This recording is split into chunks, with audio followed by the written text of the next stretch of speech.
Itoophiyaa keessatti intarneetii haala kamiin fayyadamna? Waayifaayi dhamoo kaardii guunnee fayyadamna kan jettan jechuudha. Gaaffii kan namoota hedduun na gaafate. Ati yeroo hunda onlaayinii irra teessaa akkamitti akkas onlaayinii fayyadamta warra jettaniif jechuudha. Deebii isiniif qabadhee dhufeetiin jira.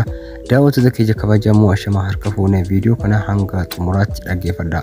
Tokko tokkoon akka isiniif galuutti jechuudha. Waayifaayi moo kaardii fayyadamuun akka caalu jechuudha. Akkasumas kan maallaqa isiniif qusatu jechuudha. Yeroo hunda intarneetii fayyadamuu warri barbaadan jechuudha. Hanga xumuraatti viidiyoo kana dhaggeeffadhaa. Laayik gochuu hin dagatinaa. Namoonni haaraa taatan baga nagaan dhuftan sabiskiraayib gochuudhaan maatii kootaa isiniin jedha.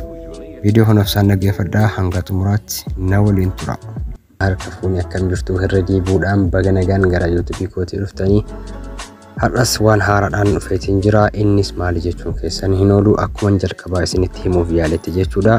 Ani yeroo hedduu onlaayinii rantaa onlaayinii baay'een fayyadama jechuudha. Isa keessaa namoonni tokko akkamitti onlaayinii kana fayyadamna gaafa gallee kaardii guunnamoo waayifaayi jira maal jettee kan na gaafatan jechuudha. Isaan tokkoon isinitti hima jechuudha. Ofsaan viidiyoo kana dhaggeeffadhaa.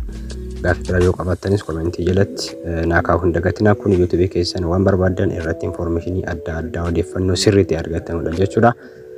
Egaa har'a kan hin qaban dhufee intarneetiidha. Intarneetii karaa lamaan fayyadamtu Itoophiyaa keessatti. Inni tokkoffaan kaardii guuttaniitu meegaabaaytii baafattu. Inni baay'ee kisaaraa guddaa qaba. Yeroo duraa baay'een fayyadamaa turan jechuudha. Birrii 60 birrii 55 sa'aatii 24 gadhiifama jechuudha kan hin daangeffamne ni qaba. Birrii 5 ka'ee birrii 3 ka'eeti kan inni isin waliin beekne jechuudha. Birrii 3 ka'eeti kan isin baafachuu dandeessan. Birrii 3 meegaabaaytii 35 birrii 5 namootu meegaabaaytii 75 jechuudha. Kana jechuun daqiiqaa 10 daqiiqaa 20 keessatti fixxu jechuudha. Isayyuu meegaabaayitiidha. Baay'ee hin barafatu. Takkattuudhuma jechuudha. Karaa salphaan ammoo yoo magaalaa keessa jiraattan ta'e waayifaayi fayyadamuu dandeessu. Waayifaayiin baay'ee bareedaadha. Waayifaayiin nama lamaan osoo dandeessanii nama lama sadiin waayifaayi galfattanii mana keessatti waayifaayi manaa jechuudha. Baay'ee tokko salphaadha. Maaliif birriin isaa danuu miti jechuudha. Waayifaayi yeroo isiniin jedhu waayifaayiin isheen gurraattiin akkasii kuni birrii 500 kaffalamti jetti. Jalqaba kana teelee deemtanii birrii 1,400 kaffaltu jechuudha. 1,400 erga teeleetti kaffaltanii booda Itiyoo Telekoom deemtanii jechuudha.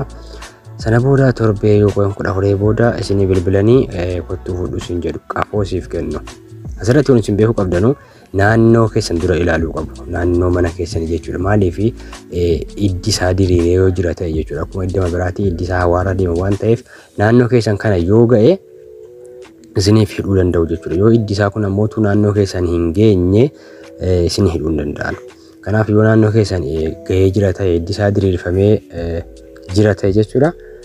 400 kaffaltanii teeleedha jechuudha. Maqaa keessa mattaawaqaa waliin farramtanii fudhattu. Sana booda ji'aan birrii 500 qofa kaffaltu jechuudha. 500 jechuun salphaadha. Egaa nama lama sadiin yoo hidhattan jechuudha baay'ee tokko isin fayyada. Sirriitti ni hojjeta kan jettan ammootu ni hojjeta. Dhugaa dubbachuu fi baay'ee hojjeta. Waan barbaadan ilaaltu jechuudha. Akkuma biyya alaa sanatti waan barbaadan mabiraatiin hin badin malee waan barbaadan ilaaluu dandeessu jechuudha.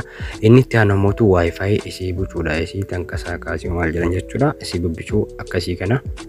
Isii borsaa kaattanii deemtuunu isiin ammootu jalqaba teelee deemtanii erga galmooftanii birrii 4,500 isin gaafatu. Qafoo fudhachuu qofaaf jechuudha. Isii 4,500 erga kaffaltanii isas qafoo fudhattu. Sana booda ji'aan hanga 1,000 isin gaafatu sammoo jechuudha. Maaliif walii gaddeemee ni hojjeta. Sirriittis humna qabanne jechuudha.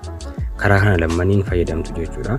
Kan isin baasu kana jedhetti yaada irra caalaa waayifaayiidha. Waayifaayi osoo fayyadamtanii baay'ee tokko gaariidha.